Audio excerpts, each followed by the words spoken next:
Welcome to USA Global TV and Radio, where our mission is to provide education, entertainment, hope, and inspiration.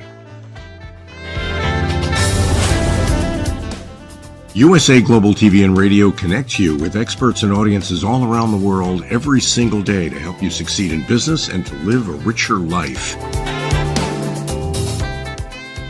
Visit us at usaglobaltv.com to learn about career and life-changing training and mentoring programs like the Listening Mentor. Subscribe to our newsletter to stay informed about our special programs and offers. Discover how you can become a guest on one of our shows or a host or producer of a USA Global TV and Radio show of your very own. That's USA Global TV and Radio, where the doctor is always in.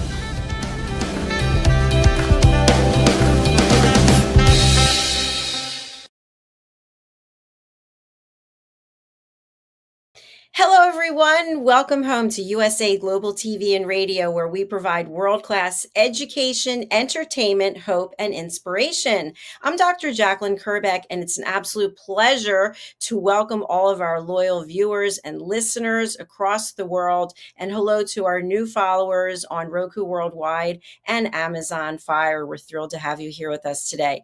Our show is the United Kingdom News and Culture, and it's episode 114. Let's get started with the show, as there's plenty of information coming out of the UK, and we really want to find out what's really going on. Welcoming the star of our show, DIANN Floyd BOEHM, who seemingly always has her hands in something. DIANN, welcome to the program. Morning, Dr. JACALYN. How are you?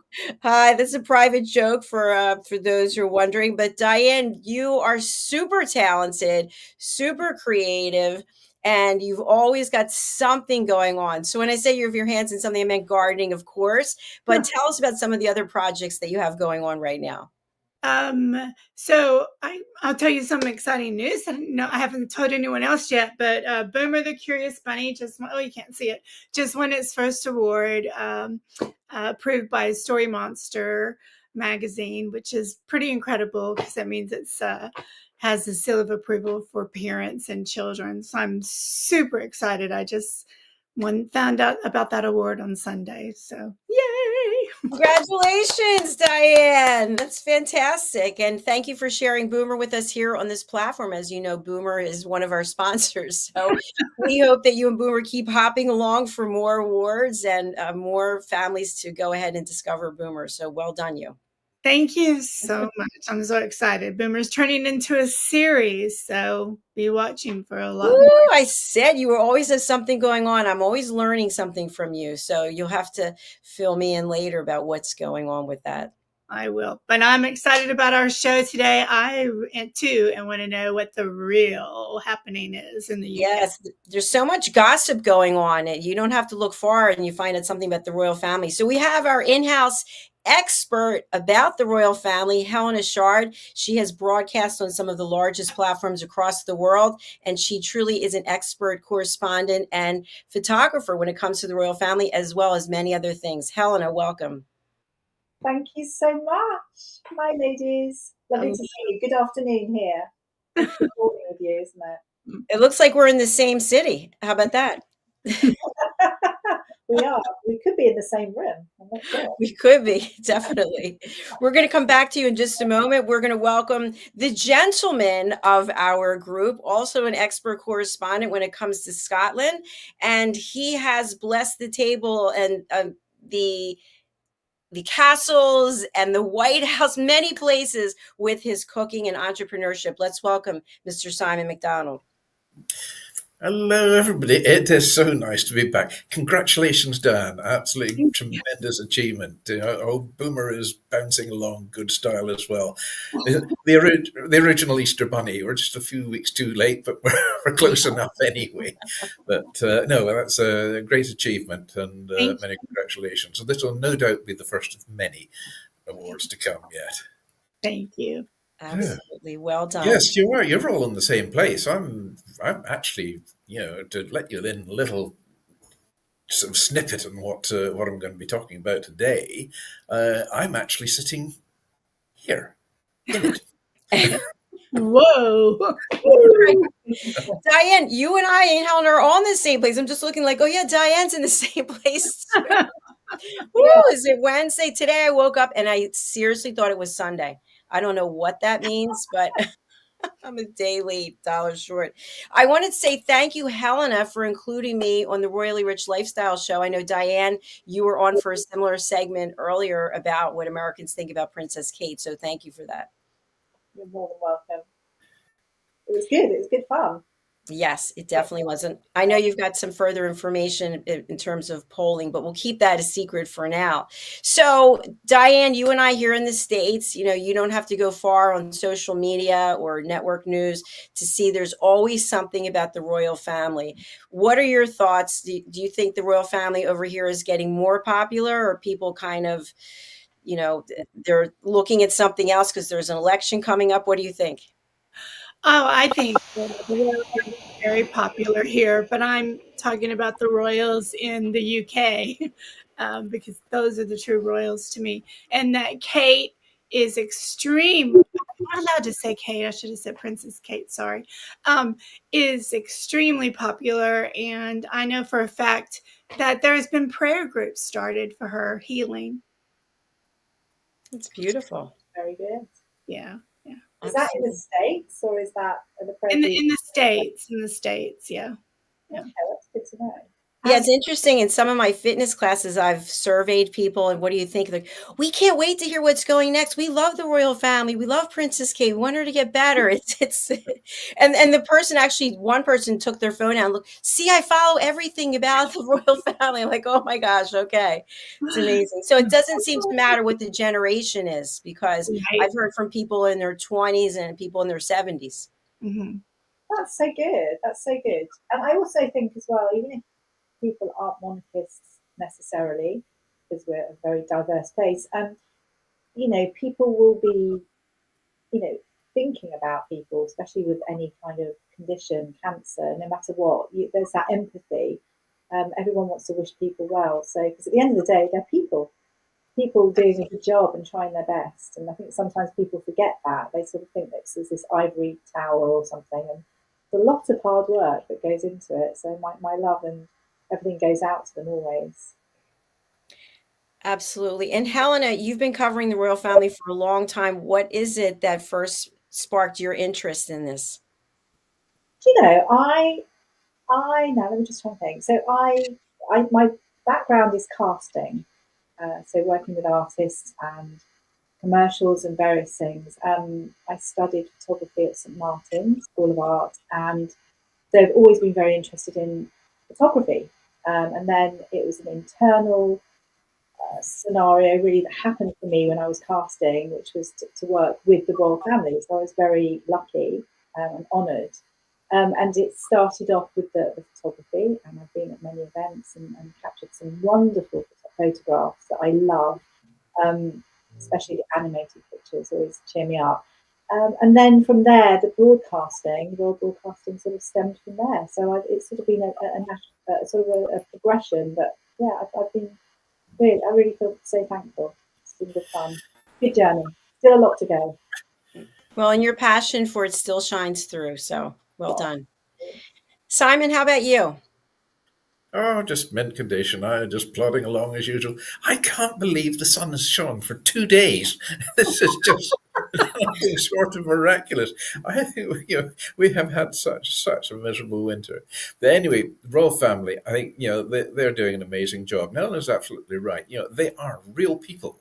They're not just there on show and marching about on display. They're real people. They've got feelings. They've got their own worries. They've got they live a life, and unfortunately, there tends to be a little bit too much intrusion at times, and too much expectation.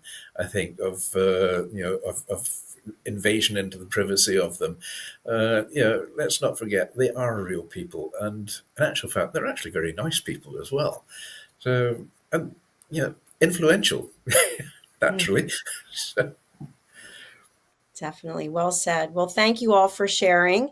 Let's move into the presentation part of our show. We're going to start off with Helena.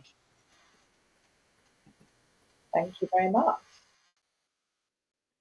Thank you.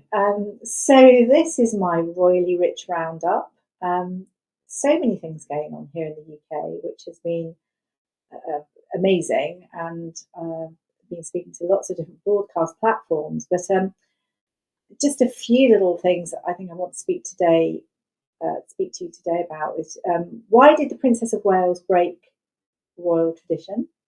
Who has breached confidentiality?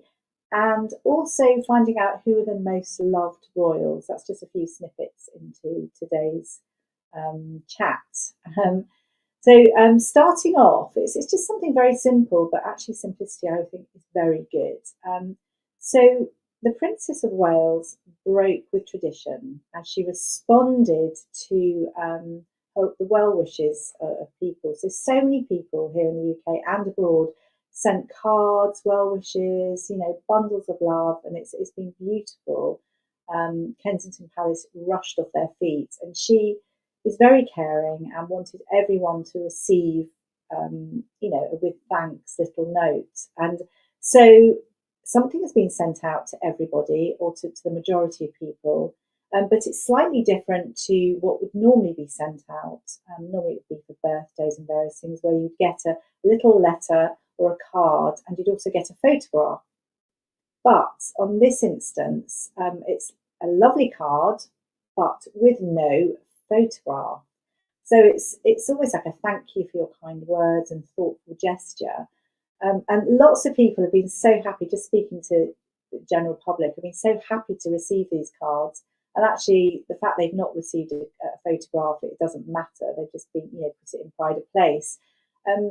But can you imagine if a photograph had been on the back of this wonderful postcard? I just think it would send the world into this furore again. Picking pieces. Now, this is a picture, and I put the photograph of Princess of Wales there when she came out telling us of her condition and preventative cancer treatment. But the card on the right is actually what people received. I just wanted you to have a visual of her as well with it. It's very simple. It's a very simple with thanks, and it means such a lot that people have been in touch with her. It's very polite, elegant, just like she is, and privacy is huge to her and her family, and it's very different. People have been saying, King Charles, the way he was, he's been on television and reading through all the cards and very much centre of stage, but he is the king, and it's slightly different. And obviously it's that same thing, you have to be seen to be believed. But Catherine, Princess of Wales, she is you know, she's not queen yet. So I think the fact that the privacy thing is very, very, very important. So I just thought I'd mention that. And I think people respect that, and they respect. I sort of feel like it's a sort of a global sort of love encompassing Catherine, the Princess of Wales, and I do respect her privacy now, which is lovely. Be interested to know, has anyone written to the royal family or done something like that to people in high status? I don't know, but I haven't actually. Although I work with the royals, so it was one of those things that I wanted to do when I was younger, but I didn't do, which is, anyway, one of those things. I think moving on, so I can imagine that people may know who the royal is that's breached royal tradition. So I'm going to sort of roll into the story, and I'm going to give my thoughts on this as well, as I'm simply because I feel quite strongly about it. And so Prince Harry has lost his bid to appeal in his latest High Court case, and this is over his UK security. He already owes a taxpayer, let's put it in those terms, sort of 1 million, and he's now going on to the Court of Appeal. And this, I think this is misconceived really from the outset. But just winding back, it's the fact that he wants to have round the clock armed police security whenever he is in the UK. So from the minute he enters the UK to out, to always have that armed security.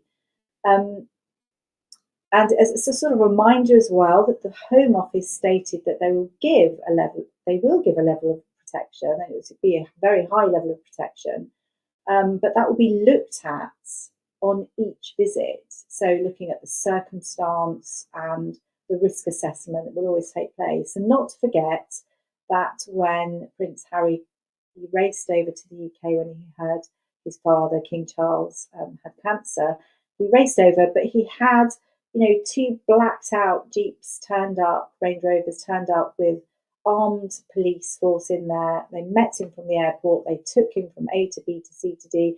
It was a 24-hour round trip, and they took him back to the airport. So proof in the pudding that they've kept to their word.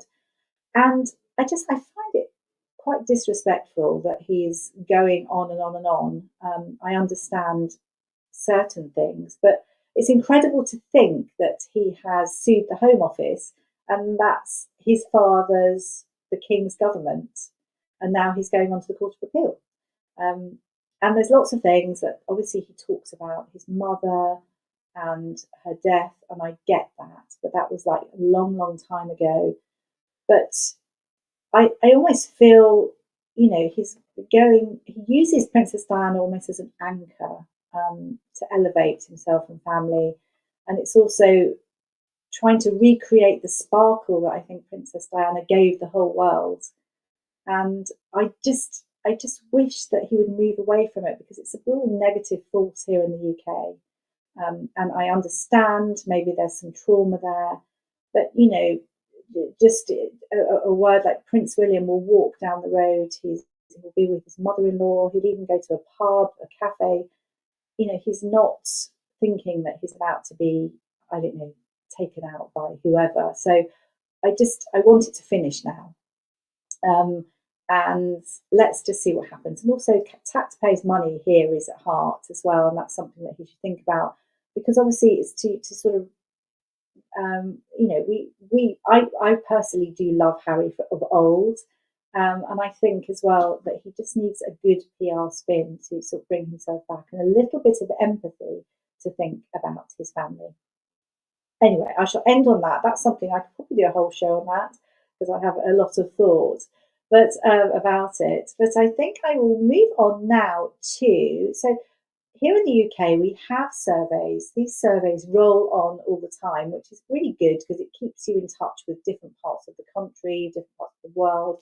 This is actually something in the UK, and it's a new YouGov survey, which is a global online research company that lets you know what the world's thinking, or whatever they're reporting on, whether it's the UK, abroad, how people are thinking. And this one is really, who is the most popular royal? Who are the most popular royals?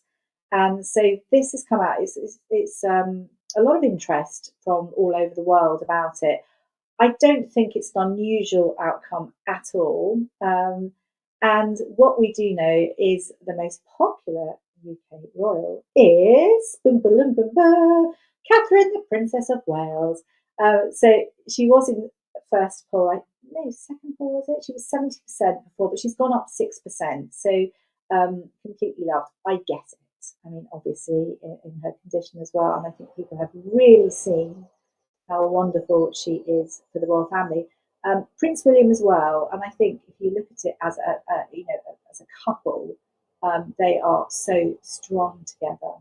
And actually, that's certain je ne sais quoi that the late Princess Diana had. She wasn't someone that was necessarily out there to get loads of publicity. She used to worry about putting herself out there. But then when she was out there was something there. There was something special about her. And I do think the Prince and Princess of Wales together as a unit have got that sparkle. I think separately, I would say probably the Princess of Wales has it, but together they are so, so strong. So, I'm very happy about it. The only thing I'd say about that poll is I do think the Duchess of Edinburgh should have had a look in there, because she is doing a huge amount for our royal family at the moment. And a little bit about the Princess of Wales, Catherine, the Princess of Wales. I mean, she appeals to all. She even appeals to the younger generation. I think together, essentially, they work on projects that appeal to the young. And obviously, Catherine, the Princess of Wales, works on something which is great for our society, and that's to do with younger people, and from the age of 1 to 5, how what happens in life really impacts on the way they will be in the future. So, and also she brings that glamour. She absolutely brings the glamour that I think the royal family needs. And we're missing that slightly. We normally see her on the cover of magazines wearing the, shimmery dresses and just giving that sort of special, confetti that the royal family always needs. But she's strong, and I think people have realised how much now, because she's not been front and forward, they realise how much she really does engage with people. It's this natural work ethic, but very modest, and that's the difference. And so just to say, the royal family, they're not celebrities. They do a lot of hard work, and they don't want to go out there, glitz, glamour, ready for the photo shoot. They work very, very hard. And I think that engaging, modest approach, for me, it brings normality to our family, and I appreciate it hugely. Dazzling, beautiful Princess of Wales. And moving on now, what are we going to move on to? So I think I'm going to, so yes, the king of the UK. I mean, I just feel for him hugely. He really, really wants to get out there, and he's working so, so hard, trying to work when he can. He's celebrated, King and Queen celebrated their 19th wedding anniversary. Can you believe it? I mean, 19th wedding anniversary. They normally would be in Scotland. They were in London. I would think that's to do with his cancer treatment. But the lovely thing about it is that he was in Buckingham Palace, and he actually viewed the new currency, the new notes that had his face on, which was very sweet, and that was televised. And he was saying how elegant the notes looked, and he was with Andrew Bailey. Now, Andrew Bailey is the Bank of England governor, so it was just lovely to see. He did other things as well, but that was his obviously his special day, King and Queen's special day. And there are lots of things that he's been doing as well. There's been talk of something I'm not quite sure about, which is that Buckingham Palace could be used for film crews. So film crews could hire Buckingham Palace, which in essence sounds wonderful, because obviously it will bring in money, and that's something that's needed. And I see it as modernising our royal family, but there is that kind of, and I've said it before, you don't want to take that little bit of magic away, because I just think the history and the richness of everything is something, it's a fine line. You don't want to lose that. But it's interesting, it's an interesting concept. And it takes me back to, I don't know if everyone remembers, I think actually it was even documented in The Crown, the late Prince Philip invited a film crew in. It was during the 60s, I think it was 1969, and it was to film the family at home as such. And he realised quickly that it was a no-no, it was a wrong idea. So I always keep that sort of at the back of my mind. But there are other things as well, because Queen Camilla, she loves Strictly Come Dancing. And there was a time when Buck Powell was going to be used as, I think it was the finale of Strictly, one of the seasons, and they were going to film in the ballroom. But actually, once you have all the cameras and people and all the staff and everything, in fact, but the ballroom was too small, believe it or not, and they couldn't do it. But I think it's a lovely idea. But I think the richness of the tours that they're doing at the moment, where you can actually see the new East Wing, which has been done up, and you can see the balcony where everyone, where the royals stand, and where people, well, likes of myself, take some great photographs. There's a lot of rich history that you can get from the tours, so not to forget that. And I believe I will talk about the last thing, which I found quite funny, because there is always a chat, and it makes me think of the boys. And when I say the boys, being my age, I mean Prince William and Prince Harry, because I know when Prince Harry got married, he had a little beard, and I think Prince William was a bit annoyed in a sense, because there's always been strict rulings. But beards are now on parade, whereas beards were sort of a no-no. And I think it's down to, obviously, yes, there we go. So it's to do with the Welsh Guards. Now, that's not Prince Harry, by the way. I know it almost looks like Prince Harry, doesn't it, the one on the right? But so the Welsh Guards are showing off their facial hair after King Charles has removed that 100-year ban. And the Welsh Guards are, you see them in their red tunics, as you can see there. They undertake light infantry role in the army in ceremonial situations, and we see them at Trooping of the Colour. I look forward to seeing them very soon. And I think that's probably when we're probably going to see King Charles notes as well.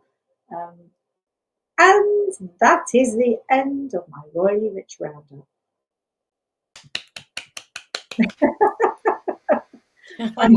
So much great information. I don't even know where to begin.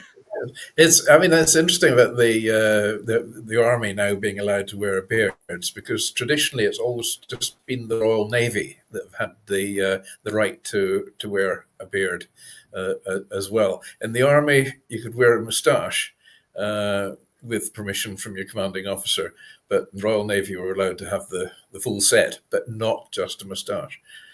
Wow. Why is that? Because it can mask your facial expressions, or has nothing to do with that? Well, when you're up in cold waters like the Arctic and so on, where I've been, then believe you me, you want as much insulation as you can possibly get. So that's it. But no, I'm not sure what the tradition is for having only been the Royal Navy. But the Royal Navy is regarded as the senior service, so they can get away with a bit more. I think that the idea behind it before was it was to be very smart, because obviously beards come in different shapes and sizes. But also I do think there is an element of what you said there, Dr. JACALYN, that it can sort of mask things, especially in yes, I would say yes. But they all still have to be viewed, and if it's going to be a millimetre out, they'll be told to take it off. So it's not that you can just grow a big shaggy beard. Are we a fan of beards? What does everyone think? I can't stand it. Man is a no. Now, what about a goatee? No. No. Yeah, it has to be the full set or not at all. Long, trimmed? It's got to be trimmed. Yeah, I don't like. I really can't abide this sort of half as if you haven't shaved in the morning. It looks so untidy and scruffy, and there's an awful lot of it about. But it does. It looks unkempt. do I you know used what to I have. say? Sorry, I used. Go Yeah, I ahead. used to have a beard years ago. sorry, there's a sort of bit of delay. So I was just to say, just my own personal opinion. I just think, I get when people look after their beards and moustaches, speaking to boyfriends, it can, you spend a lot of time grooming as such, but lots of everyone looks the same, and it's I don't know. Is it me? I just feel sometimes if you're not going to look after it properly, it sort of makes me feel a bit ill. I'm sorry, this is awful. I'm just being really honest. I love it. And plus, I've been in restaurants where the beards are so long that it ends up in the soup. And, Yeah, food's I in there. dry with their napkin, their beard. And I'm just like, it's so gross. And then they go and eat out of the same soup bowl that their hair's been in. I'm just like, And they pick things out their beard. Yes. Now I'm going to ask a question. Have you ever kissed a man with a beard? No. All right, Simon, you waiting on that? Probably no. So no, actually. I have. Diane? a goatee. Yeah. My dad had a goatee for most of his life, so. But if he wanted to keep dating me, he had to shave it.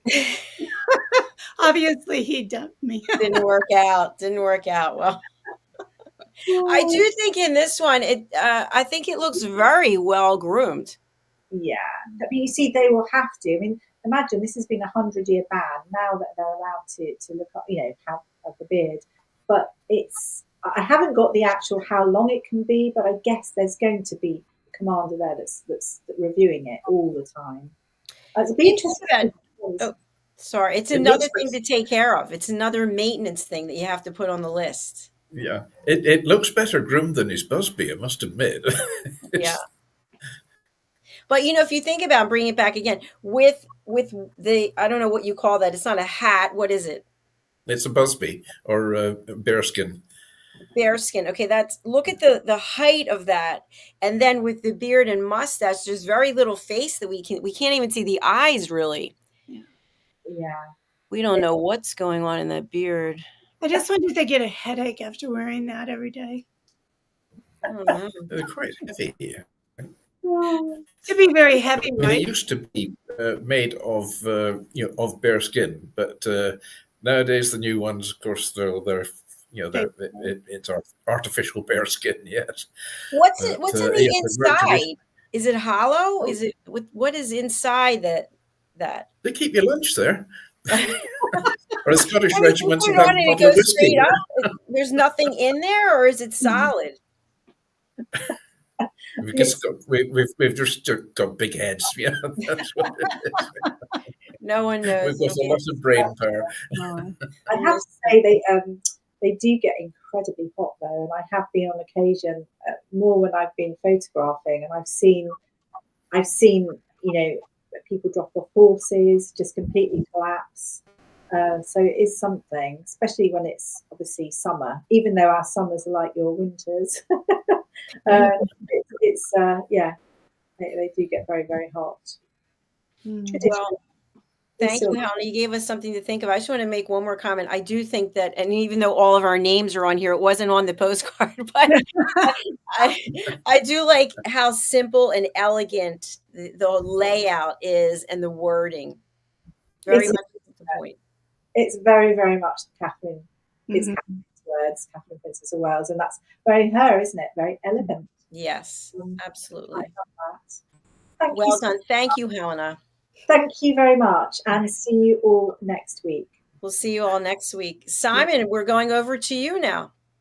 Right. Oh, well, it's this week we've got history and mystery, and we've got a deep history, and we've got a lot of mystery attached to it as well. This week I'm in Kilmartin Glen in Argyllshire in Scotland. Kilmartin Glen is actually where I am just now. It's where I live. And it's a remarkable place. Kilmartin Glen, as I say, is an area in Argyll, north of the Kintyre Peninsula. And it's the most important concentration of Neolithic and Bronze Age remains in mainland Scotland. In fact, quite possibly in all of Europe. And the Glen is located between Oban and Loch Gilphead, two lovely towns here on the west coast of Scotland. And surrounding, of course, the village of Kilmartin, where the Glen gets its name from. And in the village, the Kilmartin Museum explains the stories of this ancient landscape and the people who lived and worked there. There are more than 800 ancient monuments within the 6-mile radius of the village, and with 150 of these monuments being prehistoric. Now, the monuments include standing stones, a henge monument, numerous kists, and a linear cemetery comprising 5 burial cairns. And several of these, as well as many natural rocks, are decorated with what's known as cup and ring marks. Now, these carvings are something of a mystery in their meaning to this day. And the remains of the Donad of the ancient vitrified fortress of the Scots is a royal centre of Dalriada, and that's located in the south end of the Glen and about 200-300 yards away from where I'm sitting just now. So I can look out the window and see it. So that's on the edge of the Moyen Mor, which translated from the Gaelic means the Great Moss. The Kilmartin Museum is located within the village itself and inspires and educates people by interpreting and explaining the conservation and the conserving of internationally important archaeological landscape, artefacts, and the natural heritage of Kilmartin Glen itself. Most visible feature of the Kilmartin Glen is the linear arrangement of cairns or burial mounds made up of stones running over 3 miles south by southwest of the village. There are 5 remaining cairns in the alignment, but although crop marks and other traces suggest that there may originally have been more. The burial cairns are of the Bronze Age origin, with the exception of the Nether Largy South cairn, which is actually a Stone Age structure, but was rebuilt again in the Bronze Age. So we're going back now 5,000-6,000 years nearly. So the most northerly cairn, Glebe, is situated immediately to the west of Kilmartin village, and the cairn was excavated in 1864 by the antiquary Canon William Greenwell, and 2 concentric stone circles were found beneath the stones. At the centre were 2 kist burials, and the finds recovered included a jet necklace and a decorated bowl. Then we have the Nether Largy mid-cairn. Now, this cairn was first excavated in 1929, shortly after much of the stone had been reused in road building. It's around about 100 feet across and was formerly 10 feet in height. Curbstones, which formed the boundary of the cairn, can still be seen to this day. The photograph just now is the cup and ring marks, incidentally, which they're scattered in flat rocks all over the place. There's one just a few yards from the house here. So inside 2 kists were found with grooved joints between the stone slabs, cup marks, and a carving of an axe head. And that can be seen on the southern kist. Next is the Nether Largy South cairn. And Nether Largy South is the oldest monument of linear cemetery. It's a Neolithic chambered cairn of the Clyde type, probably dating from about the 4th millennium BC, therefore about 6,000 years old in itself. The cairn was probably originally around 120 feet in diameter and about 14 feet high, although stone robbing has reduced its size today. The internal chamber, subdivided into 4 by 4 floor slabs, is over 20 feet long, around 6 feet high, and 6 feet 6 inches wide at the northern end and tapering to 5 feet 6 inches at the other end. Although now exposed, the chamber would have been encased within the cairn, and 2 kists were also located in this cairn itself and to the south of the chamber. Archaeological finds recovered from Nether Largy south include the Neolithic pottery and arrowheads. So next we come to the Rickryn cairn, and this is the most southerly cairn in the linear cemetery, believed locally to be the possible burial place of a king. It was built between 2200 BC and 1950 BC and was more recently used as a lime kiln. 3 excavations took place at the site by the Reverend Mapleton in 1870 and Craw in 1929 and V. Gordon Child in 1936. So all traces of the lime kiln were then removed following a reconstruction of the site. The standing stones. Ballymenoch, which is a Scots Gaelic Ballymenoch, is the middle settlement, is a complex of Neolithic structures located in Kilmartin Glen. It includes an avenue of 2 rows of standing stones with 4 and 2 stones each, a stone circle and a huge henge with a small burial cairn. And according to the Historic Environment Scotland marker at the site, the circle and standing stones are the older structures and their construction dates back to over 4,000 years ago. The tallest stone is 12 feet high, and the 2 middle stones of the 4-stone line are heavily carved with cup and ring marks. And the complex is designated a scheduled ancient monument by Historic Environment Scotland. Templewood, or Half Moon Wood, is an ancient site in Kilmartin Glen, and the site includes 2 circles, north and south. The southern circle contains a ring of 13 standing stones, about 50 feet in diameter, and in the past it may have had 22 stones. So in the centre is a burial kist surrounded by a circle of stones about 10 feet in diameter, and other later burials are associated within the circle as well. So according to the Historic Scotland information marker at the site, the southern circle's first incarnation may have been constructed around 3000 BC. The northern circle is smaller and consists of rounded river stones, which also fill the southern circle, and in its centre is a single stone. Another stone is found on the edge of the circle, and this circle may have originated as a circle made out of timber. So the name of the site originates from the 19th century, which coincides with the planting of trees around the circles and has no relevance to the purpose of the site. It's just located just south of the southern Nether Largy Cairn, and it's designated a scheduled monument as well.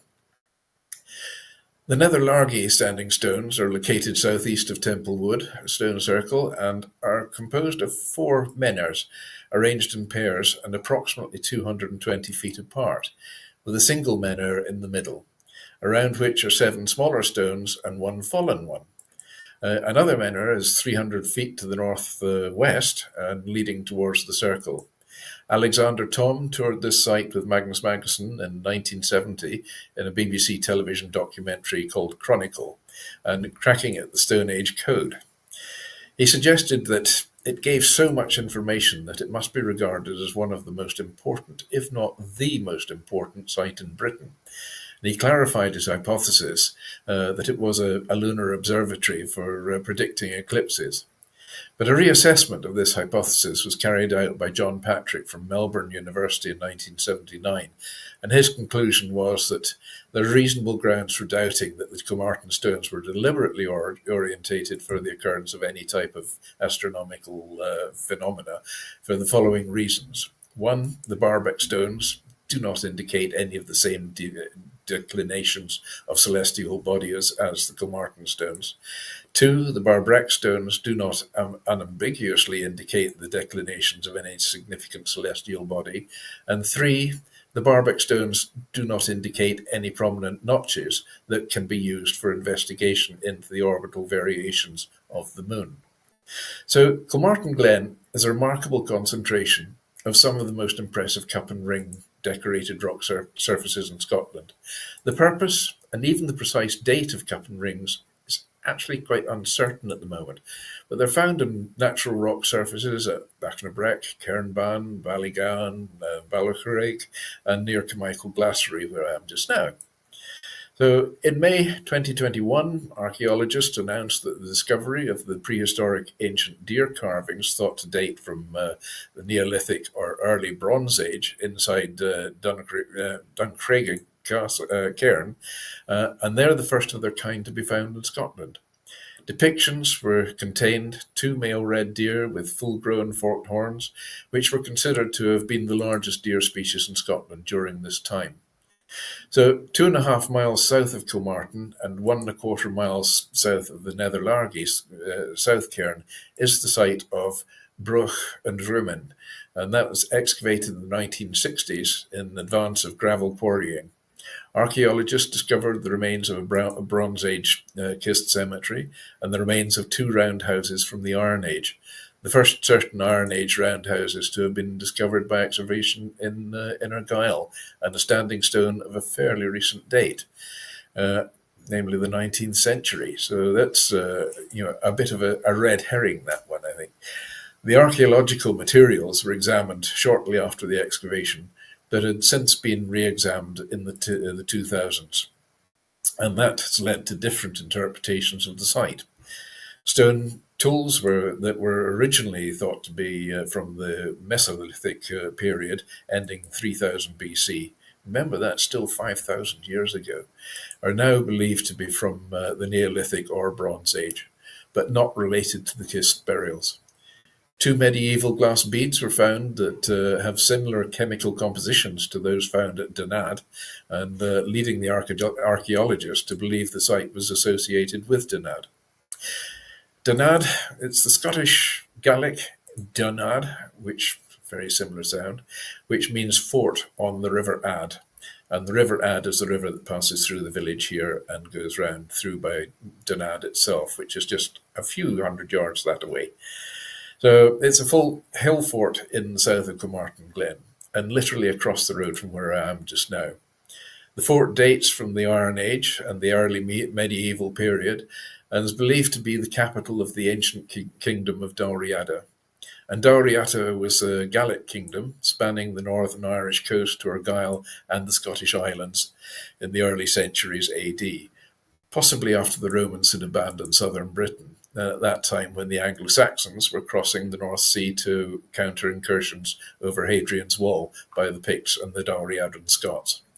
Originally occupied in the Iron Age, the site later became a seat of the kings of Dalriada.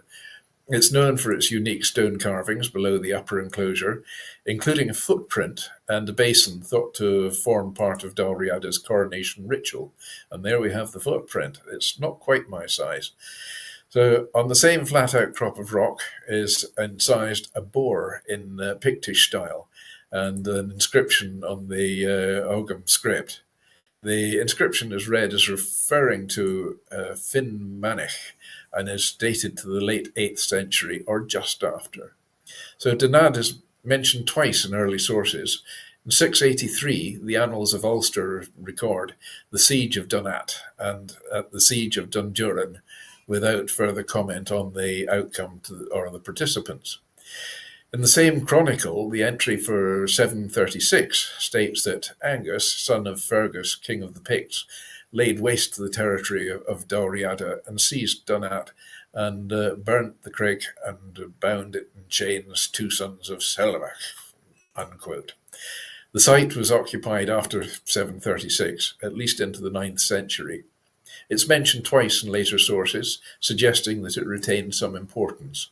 In 1436, it's recorded that Alan, son of John Riach MacLachlan of Donad, was made seneschal of the lands of Glassery, and the chief place of residence of the MacLachlans of Donad lay below the fort. In June 1506, commissioners appointed by James IV, including the Earl and Bishop of Argyll, met at Donad to collect rents and resolve feuds. And because Donad is mentioned in early sources and is readily identifiable, it's been excavated on several occasions, 1904, 1905, 1929, and again in 1980. And it's one of the most important collections of finds of any early medieval site in Scotland. The finds range from the 6th to the 8th centuries AD, and these include tools and weapons and quernstones, which is a type of small hand-worked millstone for grinding corn. It also had imported pottery and motif pieces and moulds for the manufacture of fine metalwork and jewellery. Kilmartin Glen still hides many secrets and mysteries, which will continue to be revealed to this day. It's an amazing place that I live in. It's quite the most extraordinary, area here, and it's, when you go up to these stones, and you reach out and touch them, you feel you're going to get transported like they did in Outlander. But it is, you're touching history that goes back, I say, 5,000-6,000 years. It's quite remarkable. And without the use of mechanical diggers and so on that we've got today, how did they put these things up? I mean, it's incredible, absolutely incredible. That was a question I was going to ask you is how did they get those things to stand? But even you're wondering. It's quite extraordinary. I mean, the same questions asked of how did they build the pyramids and how the Stonehenge down in England there. I mean, these enormous monuments took colossal manpower. And, this Glen is quite a sleepy little Glen. It gets very busy in the summer with tourists, and they're all starting now. Mm. But I mean, there must have been thousands of people lived here at that time, lived and worked and built things and put these stones up. And what was their purpose? This is real history with real mystery, big time. Absolutely.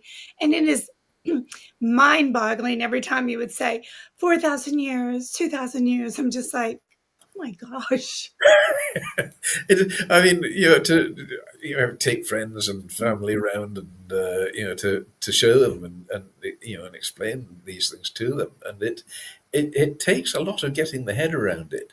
As I say, the museum at Kilmartin Village, which is just about 10 minutes up the road from here, it's just been recently renovated and extended in size and so on, and it's attracting people and scholars from all around the world as well. They've also actually got a very nice little tea room there as well, all home baking. So it's it's a very interesting place, the museum. But the whole Glen itself is actual living history. It's there. You can go up. You can see it. You can touch it. You can walk around it.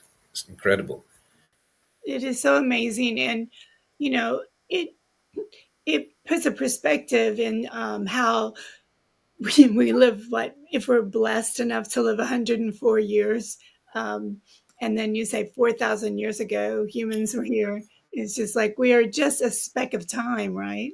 Absolutely, yes. I mean, with the Donad, the old fort, the construction of that fort, it's there are one or two examples of it still around Scotland and particularly on the west coast, and it was built by vitrification, which was actually melting the rocks and stones and boulders and fusing them together. Wow. Now, the heat required to melt rock is quite something. And people have tried to replicate how they think it has been done, but nobody's really come up with the correct answer yet. It takes phenomenal heat to do that. So these fort walls, they stand up to the test of time pretty well, and the ravages of the West Highland gales as well. So yeah, it's impressive work. Very impressive presentation as well. I really love this one. The footprint. By the way, yes. That's Simon's footprint. Look at that, Simon.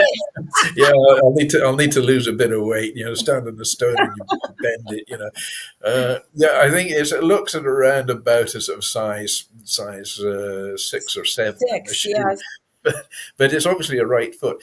I mean, there's all theories about it because I mean, it's reckoned that there were more kings crowned at the fort here than have been crowned anywhere else in the UK, including Westminster Abbey. Wow. I mean, that's a modern house in comparison to what we're talking here.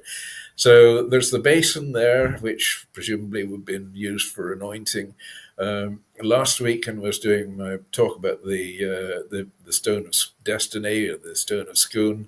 It was thought that Fergus had brought that stone to Donad for the coronation. It was thought that this is where the first coronation in the UK using the Stone of Destiny was performed. But there's all sorts of doubts about that as well. But it's the top of Donad. You've got the footprint. You've got the basin. So presumably that'd be anointing and a one-legged king would stand his foot in there while he's being crowned. Wow. Yeah. Why don't they have the other footprint? Yeah, what happened to the Maybe he was Yeah. only a one-legged king. You know, there's more mystery in history than meets the eye. Where I live, there's a 2-mile path, and they have a trail, but then there's sidewalk. And in the sidewalk, there is a 3-toed hoof, some kind. I don't know what it was that left it, but it's pretty big. And there's only one of them. I'm like, where's the other leg? And where did the one-legged thing go? But it looks like a dinosaur kind of thing. I don't know. Yeah, absolutely. Have we got time for a quick on this day? Yes, we do. Well, here we go. In 1808, BOEHM decree by Napoleon Bonaparte of France orders the seizure of U.S. ships. So here we are. He pinched your navy. In 2021, this day was the funeral of Prince Philip, consort of the Queen Elizabeth II, which was held under COVID-19 restrictions at Windsor Castle in England. Birthdays today. 1918 to 1991, we've got William Holden, the American actor from Bridge on the River Kwai, who was born in O'Fallon in Illinois. 1974, Victoria Beckham. She's 50 today. Happy birthday, Victoria. English singer and fashion designer, posh spice of the Spice Girls. And she was born in Harlow in Essex in England. Death today, 1790. Benjamin Franklin, U.S. founding father, ambassador, and writer, died at the age of 84. And then in 2018, Barbara Bush, First Lady of the U.S. and wife of George H.W. Bush, she died following a long illness at the age of 92. So there we have on this day. Very good. Thank you, Simon. Thank you very much. Diane, what would you like to share as we close out? Just for the world to calm down and Yeah. try to have peace and love and pray for all the people. That's kind of where my head's at. It's a great place to be. I second that. Hear, hear. All right, we're going to close out. Our next show is coming up with Anne Scotland. It's her newest show. It's called Podcast Maestro. It's actually Launch It Podcast Maestro. And then I have a special episode of Hot Topic where I'm going to be interviewing the founder of Zizzle TV. So that is super exciting. He's going to be talking about all the opportunities that we have for media collaborations. Stay tuned. That's at 12:30 Eastern Time, which is 5:30 British Summer Time. All right, we're closing out now. Thank you all. We'll see you again next week. Bye. Bye. Bye.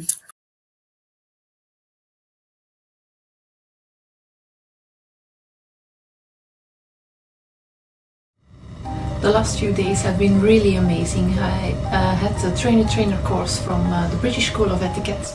And I must say it's been one of the best decisions I've ever made and one of the best investments I've made in my own training and development. Now, words alone will not describe the transformation and the positive path that I have traveled with the British School of Etiquette.